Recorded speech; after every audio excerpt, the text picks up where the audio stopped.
Ladies and gentlemen, if you couldn't tell by the length of the YouTube video, some of you, you're on the RSS feed, so you know what's going on. But if you couldn't tell by the length of the video, this is a lovely episode of The Company Lot. Now, I'm not going to trick you today. A lot of you guys get mad at me. You're like, oh, he's tricking us. I just try to make two videos in one, all right? I know some of you guys prefer the YouTube videos. I try to put two in one. That's what I try to do. We got our beautiful, lovely editor, Sam, on the ones and twos. He's my DJ. He helps keep this show going because Lord knows I came today with a complete lack of energy. Today's episode, we got some exciting stuff, dude. Now, if you're looking at me wondering, hey, are you tired?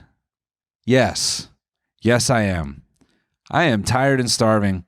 That's irrelevant to you, though. I made the lovely decision to go raw. I did it. And I don't mean to start on a crude note, but I did. And I'm feeling the effects of that now, about a year and change later, at 3 a.m. My son can keep me up all night, and I love him the same. But what he will not get in the way of is my daily black pill content consumption. And I know that's something you're supposed to do in your 20s, but I decided to wait. And I thought it'd be better to do later in my life, in my 30s. I want to start to consume black pill content. So, and it's right on time. We've all seen the story. The serum for balding is finally here, which it brings up there's a lot I want to talk about today because I've been ruminating. I've been in my little corner of the world just ruminating to myself. But as these body mods start to roll out, which I think is very relevant to my life because, again, I'm on the black pill now, just casually. In between bites of my son eating oatmeal, as I'm feeding him, I'm browsing all kinds of maxing protocols. I was going to book a flight to Turkey.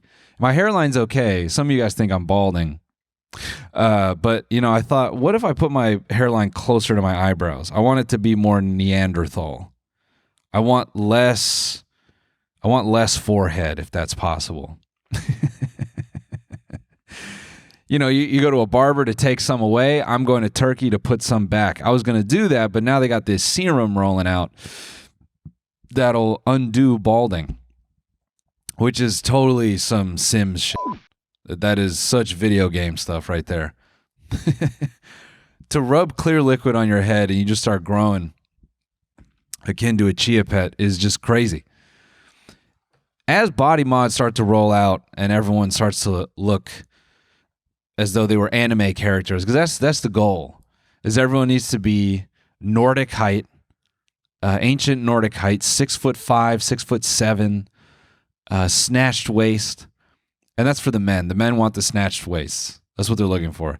They want to be pencil thin, like the protagonist in a hentai, but huge and ripped up top.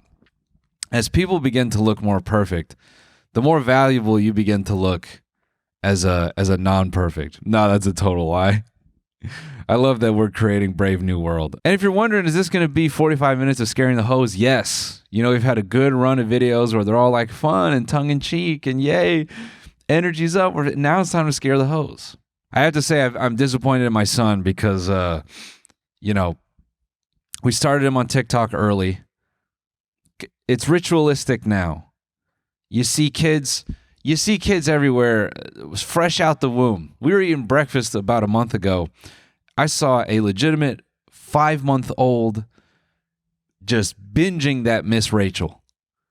Eyes on the screen. It's ritual now. It's indoctrination. The whole reason you need to put your kid on an iPad, you got to get them on TikTok, is because your personality is no longer defined by who you are. You need the algorithm to tell you what you are. So you need your kid to scroll. This is like an ancient ritual where you might light a fire, and depending on what color smoke comes out or the way it blows, it determines if you're a warrior or a healer or something. That's what the algorithm is now. We sit around my child with bated breath as he learns to scroll. And when he learns to swipe, we go, yay! And we're hoping that the algorithm starts to show signs of what he's going to be in this world. And I was pissed because there's this trend going around. I don't know if you know about it on TikTok. It's like breaking people down in different groups.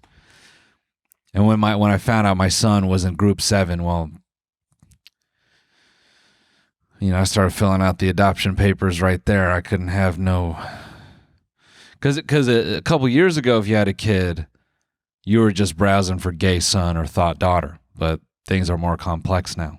Yeah, my son he didn't get group 7 in his algorithm, so I had to give him up. That's why we were up so early. I was introducing him to his new family. They came from the East Coast, so they were JK, guys, JK. It does all feel like it's melting down, though. Every day it feels as though it's melting down. The entire structure that we live in. It's awesome. Every day is the end of the world. So much so that when the asteroid comes or whatever it is, we won't care. What is it? Atlas Shrugged? I haven't even read that book. It's it's the Doomsday movie that was on Netflix. Was it Don't Look Up? It's that whole, just the apathy. I mean, we're already a very apathetic society, but Jesus fucking Christ, forgive me. We'll just shrug it off. Is what it is, man. Is what it is. I do want to talk about AI, but not before acknowledging probably the end of 6-7. Sam, roll the clip of the guy just belting 6-7 at the newscaster. The offense is looking a lot more versatile. They're getting their tight end in there with more reps. Still seeing really characteristic with the running game, but definitely seeing a lot more passes from Malik Murphy to Trent Walker. And I think even though the game... Tough cross to bear for that guy, because I think he killed it. I think the bit is over now. And it's tough to be the guy that is dead now. We were having fun with it, and then you ruined it. Because no one wants to be associated with that. But, I think we'll still throw it up a little bit, though. Maybe.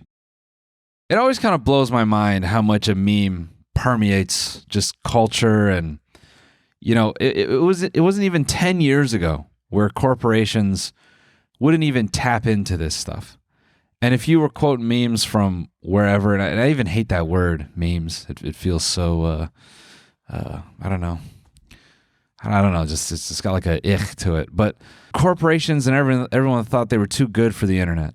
So maybe it was revolutionary or forward to embrace, online and to embrace the internet. But now, of course, every corporation does it. They're in the comments on every post and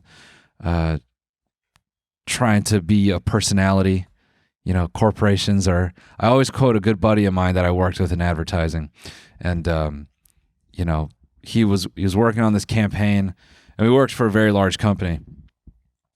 And it drove him nuts how much, at that time, he felt people were trying to become brands, and brands were trying to become people. And he felt society was just merging into this weird, fucked up thing online where everyone was trying to blur the lines, and you had, guys working out in Venice, and they were trying to say that they were a brand. They were trying to put on like they as a person are a corporation. It's just like, get fucked with that. And similarly, you had Dove Soap trying to humanize themselves and trying to give themselves a face. And you had Dove Soap trying to be a person. AT&T with whatever her name is, Progressive with Flo. All these, fucking Jake, State Farm, all that. And so now you can kind of have this expectation that if something blows up on TikTok or if there's some kind of bit, a corporation is going to be quick to use it, and it'll just be something that kind of explodes through culture just overnight. And that used to be a bit more rare, I feel. Maybe I'm wrong about that, but I felt culture maybe had 20 or 30 memes, and now anything is fair game. You can film yourself saying some stupid shit, quoting a song lyric, and literally every American company will be co-opting that potentially within 48 hours. Just kind of bizarre. But that's not going to stop me from, creating 6-7 memes of my grandma getting shot up on her front porch by a dog. That's what I've been getting in my algorithm, Before it was people's breakups, now it's more schizophrenics and dogs shooting up grandmas on the front porch. AI videos, of course. That, and I think it gave me that because I was laughing too hard. You don't want to laugh too loudly in front of your phone because then your phone knows what makes you laugh. It was serving me because I'm a brainless idiot behind a blue screen. It was serving me all the chiropractic grandma videos. If you haven't seen those, it's basically a guy who's very shredded, and he might have a hammer, a bowling ball, half a barbecue grill, and he'll be holding it over the back of a grandmother's neck. And she'll go, "No, I'm just feeling a little pinch in my neck. Is that something you could take care of?" And typically the shredded guy lifts the bowling ball in the air and he goes, "Absolutely." And right before finishing absolutely, for maybe half a second, his right hand will swiftly reach down, grab his meat, shake it around, then return his hand back to the bowling ball. The camera will pan off of the grandma to an empty wall, and then you just see that grandma go through that wall. Sam, play one for the just play one for the sake. All right, Mrs. K, just a little pressure to unroll that back, okay? Big breath in and drop. And the irony is, someone can't afford to pay for their dialysis treatment because the electricity bill went up because we're making videos of grandmothers getting thrown through dialysis machines. But a number of these AI videos cropped up on my phone in the last week, and not to one of my ruminations here, one of my pontifications is, I started to wonder if meme accounts, all the years of meme accounts since, I don't know, because maybe meme accounts you could say started with iFunny, but proper shitty video edits and posting memes, that started what? Maybe 2011, 2010 on Instagram. And obviously those did well for a number of years, so much so then, what's his name? The fat Jewish, and fuck Jerry and all these guys were just repoing memes and creating these massive brands. And then there was a lot of outrage about them stealing memes and stealing jokes. And it was a big deal. It kind of, it forced them to credit the people that they were taking these ideas from.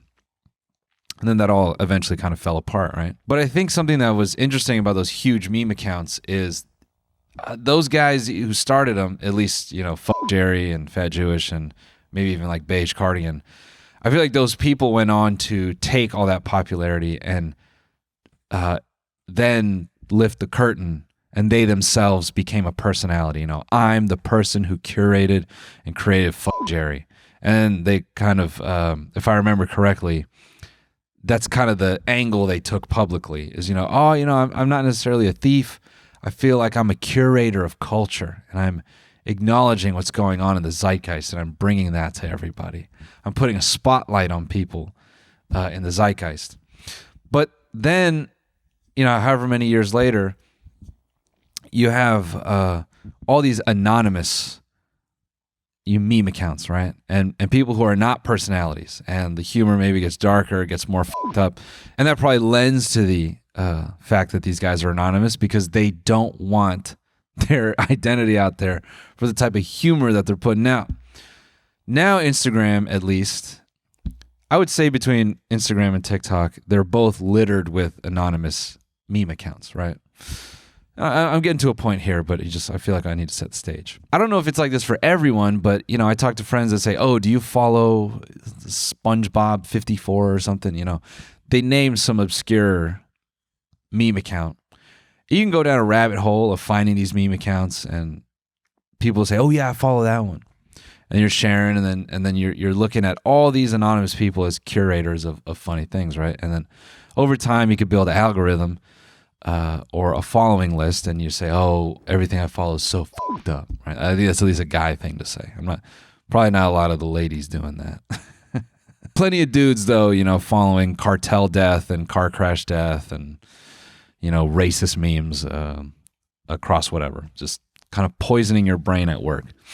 Not every guy, but I would say maybe it's more dudes doing that. The amount of basically anonymous content creation in short form is unheard of. I really wonder what the ratio is of anonymous content creators versus human content creators. Meaning a person is the face of it. The account belongs to someone and someone represents what's being put there, right? And I hate to be so nuanced, but I think it's important. I know for me, apart from the schizophrenics and the people who attempt to be funny, I would say it's almost 60-40. I'd say 40% maybe is anonymous content creation. I don't know how, I don't know what the mechanisms would be, but I assume a corporation is capable of putting 2 and 2 together. Just by way of, I don't know, creating unique identifiers for certain types of videos and because that's the thing. I'm guilty of this, but I think it's easy to imagine an algorithm in a crude format where you're thinking, oh, it's scanning a face or it's detecting things in the image. And it doesn't necessarily have to do that. It can just give a video, and I'm borrowing a little bit from things that I've learned, but it can give a video an ID, but then all it has to look at is the people engaging with it and the things that those people engage with, and it can start to deduce.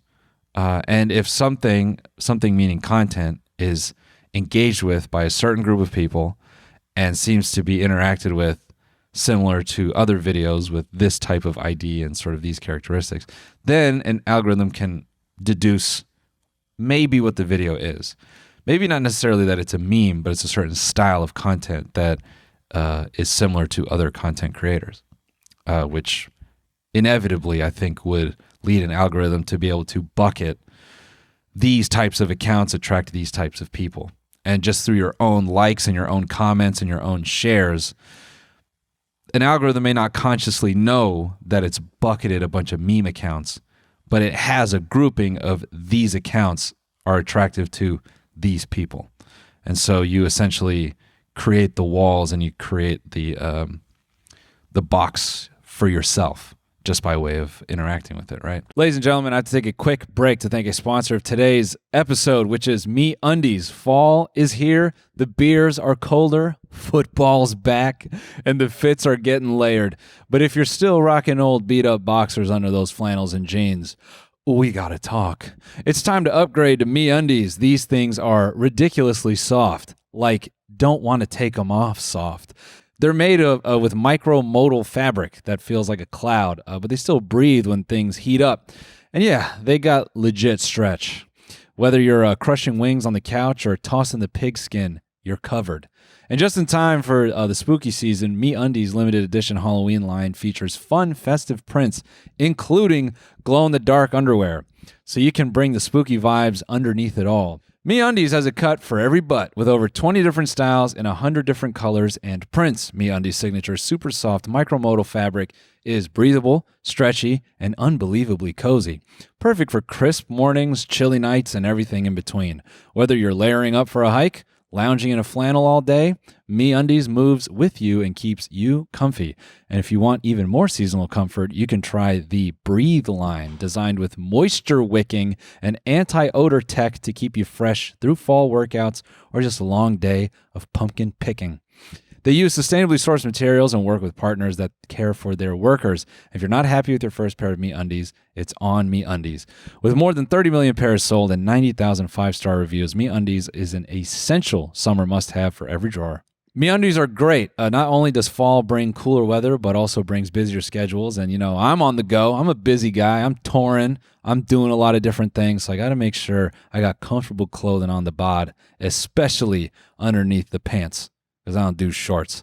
MeUndies' comfort level is truly unmatched. And, the prints are great, dude. I love walking around in my little prints. And right now, as a listener of this show, you can get cozy and spooky for less with deals up to 50% off at MeUndies.com/lot and enter promo code LOT. That's MeUndies.com/lot, promo code LOT for up to 50% off.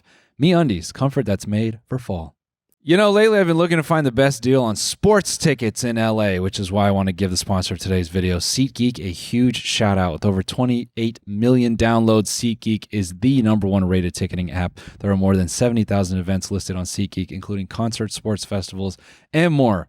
Right now you can get tickets to WWE, Lakers games, the World Series, and more. Each ticket is rated on a scale of 1 to 10, so you know if you're getting a good deal. Look for the green dots. Green means good, red means bad. And every ticket is backed with their buyer guarantee. Use my code Noel10 for 10% off your next set of tickets at SeatGeek. That's 10% off tickets with promo code Noel10. Make sure you click the link in the description to download the app and have the code automatically added to your account so you can use it later. Thank you, SeatGeek. So all this to say, when I laugh at these AI videos, I get this really grim feeling. And I know I'm not the first person to say this. AIs replacing humans is not a unique thought. But I do genuinely wonder what the turning point will be for the human performer as a stand-up, as a singer. Does entertainment become split? And here's why I say this. People I work with who interact in live entertainment every day, I see them on their phones. And when I say interact with live entertainment, I mean they work in live entertainment. They work in live performance. I see them on their phones loving AI content. They are just busting up laughing, and they know it's AI, and they just shrug it off and go, I know it's fucked up, it's AI, but it's funny, right? And I've said before, that's how it starts. So what is this fucking long-winded point I'm trying to make with meme accounts? Okay. Maybe I should have said this at the beginning, but I'm trying to take you on a journey. I have started to wonder if meme accounts basically opened the door and gave every corporation the understanding that you don't need a human content creator, you know? Because it's one thing to ideate that, and it's one thing to say, oh, you know, there's this example in Japan. Remember, like 2010, 2011, there was that virtual singer. I was going to call her a VTuber, but she wasn't a VTuber. It was a virtual display girl, and she was technically a performing artist, right? And so a corporation looks at that and goes, oh, well, that's a possibility. But still, I would say that's like a crude and a rudimentary understanding of you create a human one-to-one. Even all the virtual influencers, the AI influencers that have cropped up in the last 5 years, that's still a very one-to-one concept of just recreating a human. But meme accounts specifically, I think have opened the door for AI where they can, with confidence, say, no, you do not need a unique person behind this media. You don't actually need any person to attach to, which I think is different from other media. Even TV and film, they try to cast for people that are relatable, attractive, and those things still play in media. I'm not saying they're completely absolved. But meme accounts, I guess, are interesting to me because there is no point of relatability other than just feed me slop and make me laugh, right? Obviously, things are more nuanced. So anyone that, you know, works in tech and maybe has a more nuanced view on this, I'd love your input in the comments. But I just have wondered, you know, did meme accounts in a way contribute to culture, but in this negative way? Because I think it's now the corporations, all of them, it's their wet dream that no person would be an entertainer. That is 2,000% in their favor. If they could get just 50 people prompting all day, and then that goes into a machine, and then those machines begin to prompt, then you have 5 people sort of moderating those prompts, and then it just becomes a really reduced sort of structure that is capable of entertaining half of a platform. It doesn't have to replace everything, but is it wonderful and amazing for a corporation to have complete and total control of the entertainment that is being output on their platform? You know, because the whole copyright battle with AI, like with LLMs and stuff, like with OpenAI, and people are recreating like Family Guy scenes and Simpson scenes and all that shit. And it's, you know, plenty of lawsuits can initiate, but as I've talked about previously on the company lot, by way of Google, and shout out to Shoshana Zuboff and the age of surveillance capitalism, Lawsuits take forever.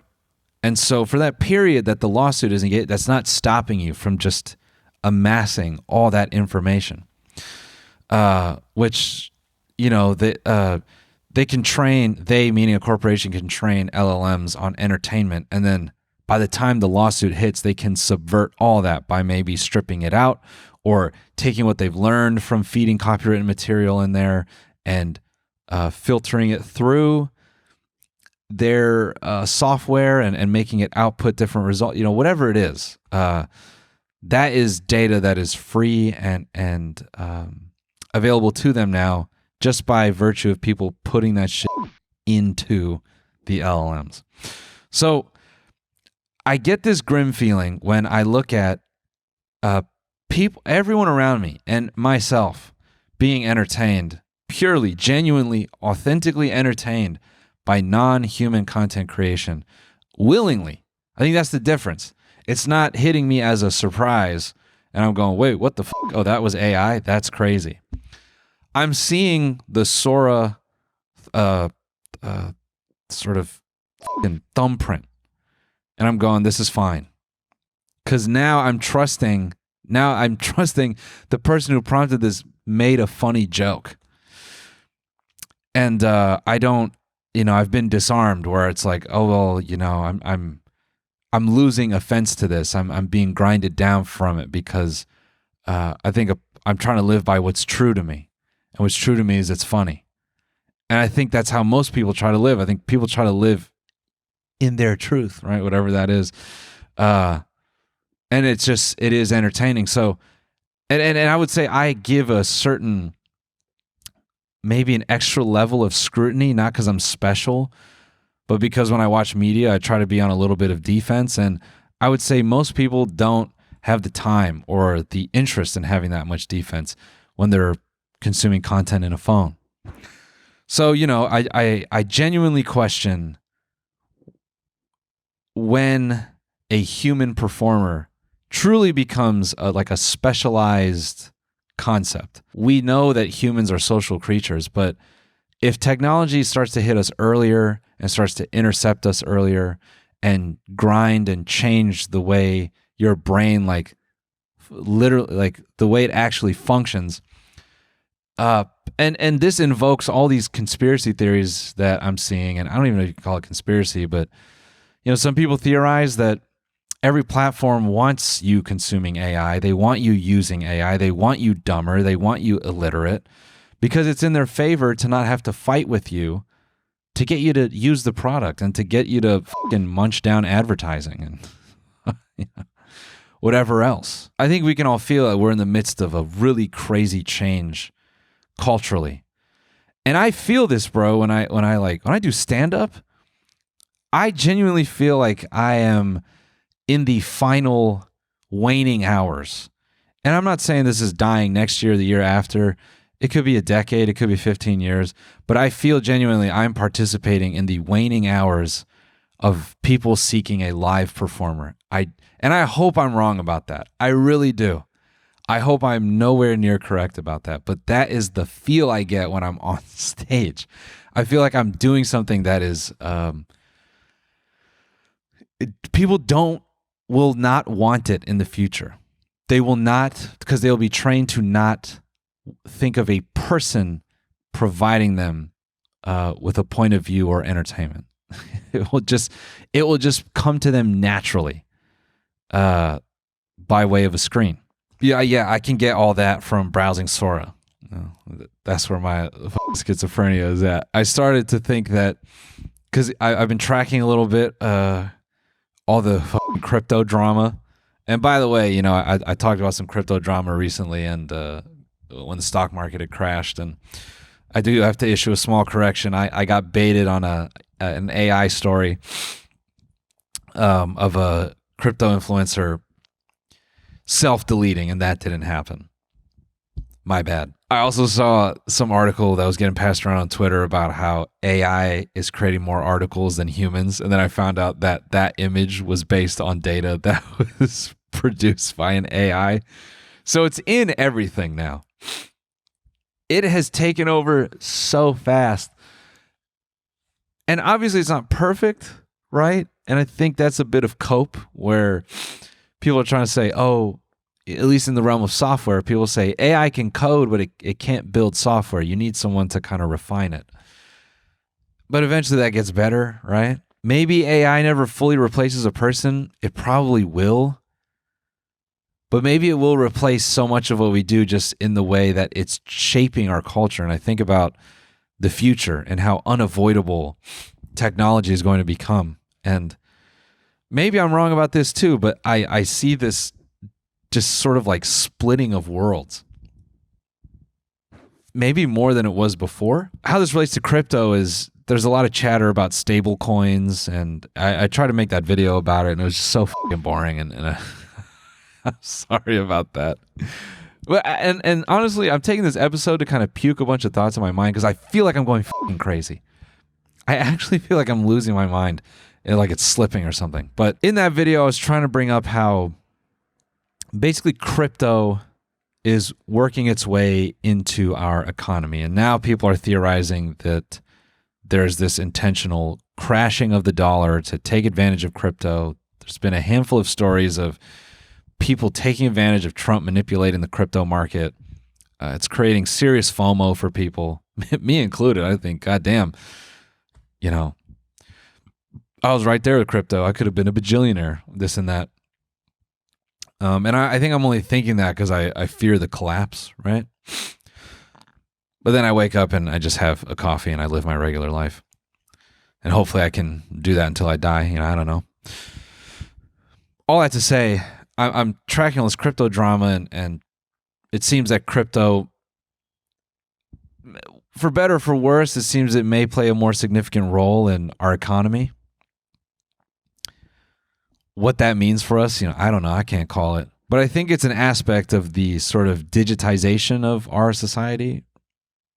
And people say, "Oh, your money is already digital. It's not real." But I guess for me, the embracing of crypto is maybe just that next step forward to go, no, everything will be completely online and digital and tracked and visible, and it's sort of like the peak or approaching some crazy zenith of surveillance capitalism and surveillance state or something like that. But all this to say, you need data centers for this shit. And that's been a hot button. To me, it's really crazy to see how many people are discussing data centers when that would have been a liner note on MSNBC 5 to 10 years ago. Now it's starting to be at the top of people's minds, the power consumption for all these data centers and the mass amounts of everything that all these companies have on us, and the AI machines that they want to run, and how it just needs more data, more power, and it just sort of keeps going and going and going and going. It started making me think that I could see these technologists, so like this technocratic elite group, being so disgusted with human existence, and this sort of kind of lends to like the transhumanism thing, right? This is a very schizophrenic episode, I understand. But basically, I just started to think, like, in this shift of faceless content creation, more and more facets of our society being driven by computers and machinery and servers, whatever, it started to make me think that I think corporations would love it if they could just take all of us.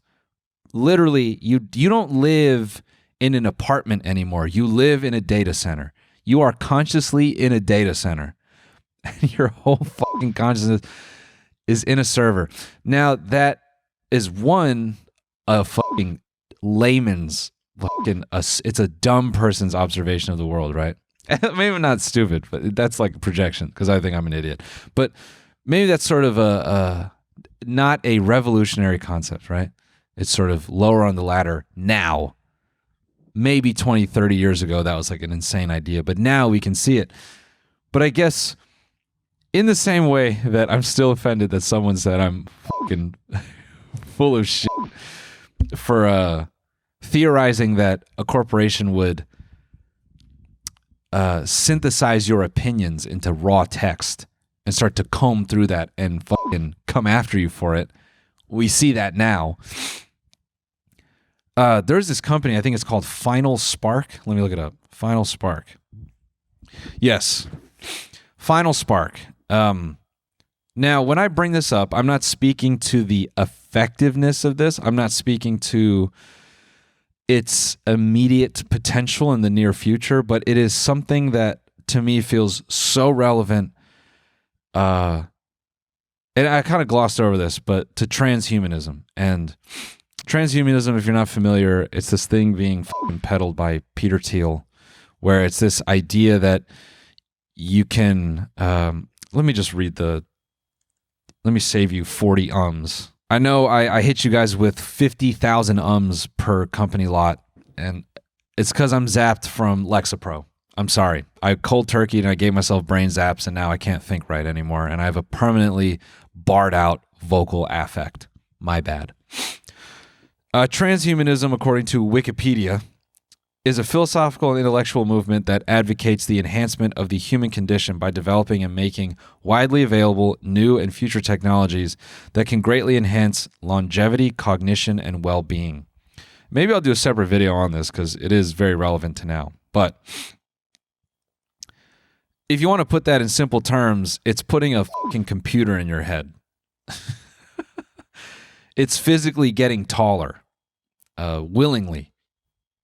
A wet dream that you could go to a Dyson store and swap your legs out for Dyson's latest, not even exoskeleton. Dyson now sells an athletic pair of legs at the Century City Mall in Los Angeles, and you can go just get swapped out because the older model of your legs is starting to get a little bit creaky. It's older tech. You want something more fluid, more advanced. You want to be able to jump higher. Ladies and gentlemen, we want to take one final break to thank a sponsor of today's episode, and that is Cash App. Everyone knows Cash App lets you design your own card. The freedom to choose what your card is had me racking my brain. I had all kinds of ideas. AI Al Sharpton, AI Jake Paul. I mean, a picture of my pool truck. The options were endless, but inevitably I settled on the TMG Studios logo with a giant 8-ball on it. One of the coolest things about Cash App is that you can design your own debit card. You can pick from a bunch of different colors, patterns, add your favorite stamps, doodles, or even your friends' inside jokes to make it totally unique to you. But there's more than that. You can get exclusive savings on stuff you're already buying, like coffee, boba, video games, and more. And if you're the type who loves concerts, your Cash App card gets you early access to ticket sales for huge tours like Kendrick Lamar, SZA, and Sabrina Carpenter. Finally, there's no need to worry about random monthly charges either or minimum balance requirements because you get to take control of your money when you use Cash App. And if you're between 13 and 17, you can still sign up. Just ask your parent or guardian for help to open up a Cash App sponsored account. For a limited time, new Cash App customers over 18 years old can earn $10 if they use the code That's Money 10 in their profile at sign up and send $5 to a friend within 14 days. And if you're between 13 and 17 years old, request a sponsored account from a parent or guardian. Sign up with code That's Money 10 and get $10 dropped into your account when you order and activate your Cash App card and send $5 or more to a friend within 14 days. Terms apply. Cash App is a financial services platform, not a bank. Banking services are provided by Cash App's bank partners. Prepaid debit cards issued by Sutton Bank, member FDIC. Discounts and promotions provided by Cash App, a Block Inc. brand. Visit cash.app/legal/podcast for full disclosures. So in the vein of transhumanism and data centers, there's this company, Final Spark. It's a Swedish company. And about a year ago, they put out this demo where they are displaying what they would call an organoid. And I believe it's a lab-grown brain is hooked into a video game. And in the video game, the brain is controlling a butterfly.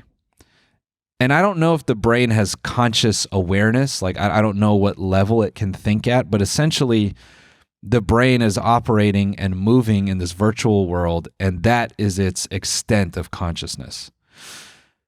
So whether it thinks it's just controlling machinery or it actually thinks it's the butterfly, this is essentially the beta version of the Matrix. And the jokes we've made for the last 20, 30 years that one day we might realize we're in the Matrix, or One day you'll be able to upload your brain to online and all these futuristic concepts we have in TV and film where it's just so far out of reach. It feels that is the goal in the next 10 years, dude. It feels like in the most doomer version of like with no science backing these claims, just pure fucking fear mongering. It feels like it will just become this planet, like it'll turn into Alien, literally Alien on FX right now. Some beautiful outside world that is only for the elite, only for the super rich, and everyone else is either biomechanic or they have the option, hey, can you no longer afford outside? We can upload you into a data center. You can shed your body. We'll give you credits for no longer occupying oxygen, and you can convert those credits into digital money, and you can live in the final spark world. Now, I know some of you will say that is such a gross oversimplification of the future, and you're right, it is. Because that's how I cope. I personally cope by oversimplifying the possible doom in my future and in my life, and then I use fear to motivate me.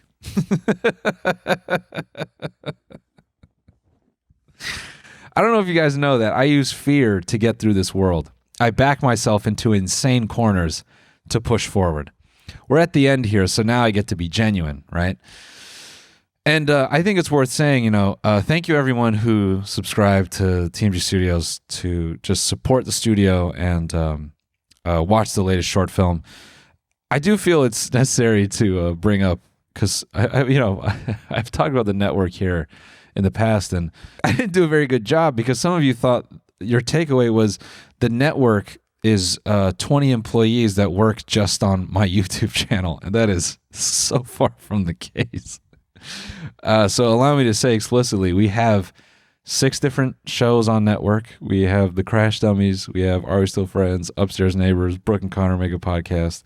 Not That Y'all Care, Channing and Tristan. And Big Al's ASMR with Alec Flynn. Then obviously we have The Company Lot. And so that they're working on all that, and the social media for all that, and selling ads for all those shows. And it's been just a crazy experience. Running the company, taking over, but how this relates is, so the short film I would have loved to make longer. I saw a few comments on platforms saying like, man, I would have watched 90 minutes of this, and trust me too. But I was beholden to everyone's schedules, and granted, this was not like a film, like we sat down and wrote it consciously for months and months and months. Literally at the end of September, I said, let's make a slasher with everybody. Let's like see what we can pull off. And maybe it'll turn into just a simple sketch, or maybe we can make it like a full thing.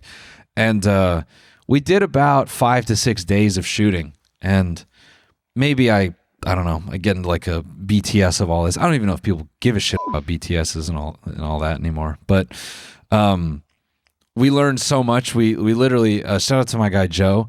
He basically helped me cook up. I gave him some ideas, and he cooked up an entire, V1 script that was basically like this huge beat sheet. It had dialogue, but then I took that and I reworked parts of it, and we went out and shot for 3 days at the end of September to kind of have the bulk of the script, and then we worked backwards, and it was a really fun experience working backwards. That's why some scenes are shot, like Alec Flynn's scene was one of the final scenes that we shot. And man, I have to say that took me back. I felt like I was in my early 20s. That was purely me just running around with a camera and getting to direct just one-to-one with somebody and just being experimental, handling the camera behind his head, selling all those fucking punches to the head and stuff like that. Just had a great time. It's been a while since I directed something, so just in general, it was fun to put this project together. But I literally backed myself into that corner while trying to wrap up this tour. And, we brought the crash dummies out last week and we shot like a week's worth of stuff. Just fucking putting myself in a pressure cooker, and trying to keep up with the channel. That's how I live my life, is I prefer maximum amounts of fucking fear and anxiety. And I'm trying to get better at it, but I can't seem to stop. I can't seem to focus on just one thing. I need to do 50. So that said, I think now's a good time to announce that I'm going to film this hour of stand-up that I've been working on since February. It's actually shaped up really fast. Really fast. Not in a way that I was expecting. I'm going to film it in Philly in a few weeks. And I'm going to get kind of experimental on that too. And I'm going to drop it here on YouTube. So yeah, that's if you made it to the end here, you're special to me and you're getting this specialized information that I'm going to drop this new hour. And then after that, for what it's worth, everyone that's been supporting me and following me on my stand-up journey, I love you and appreciate you for that. I think next year, I'm going to see how it goes. I got a few show dates at the top of the year. I'm going to work out some new stuff. And then I don't know how much touring I'll be doing after that. And this is not some fucking, corny like marketing move. I know people like to do this shit where I was like, oh, I'm done for a while. And then they hit you with the fucking JK. This is like a very speculative, like, I don't know, By the way, everyone in Canada, shout out to you. I mean, the Canada shows are selling crazy. I think we're about to do a double we're doing a double in Toronto, but at the Elgin. It's a beautiful theater. I'm so stoked to perform there. Really, really crazy milestone to hit there because, granted I was born there, but I didn't really live there. But to like go back and headline 2 shows is at the Elgin is nothing short of special. So that'll be incredible. But yeah, damn near every show in Canada blown out. So if you're thinking about it, go buy a ticket. And I got a few US dates after that. Anyways, guys, had to scare the hoes for an hour. I feel like, I've been getting away from that. A big shout out to everyone, just tuning in lately. It's been fun making YouTube videos again. I'm loving it.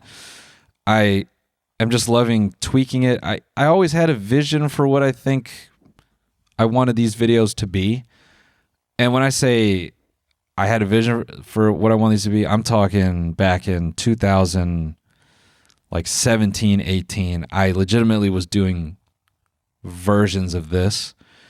And so to kind of, I don't know, take everything I've learned and be able to focus on it and really develop it into what I want it to be has been exciting. And it makes me stoked for, I don't know, going into next year because pretty quickly here you're going to see more changes to what I'm doing and how I want to shoot the videos. And even with the company lot, man, I'm definitely going to be doing some guest episodes, and how I do that is going to be very exciting as well. So all in all, big thanks to everyone who's been supporting the channel lately.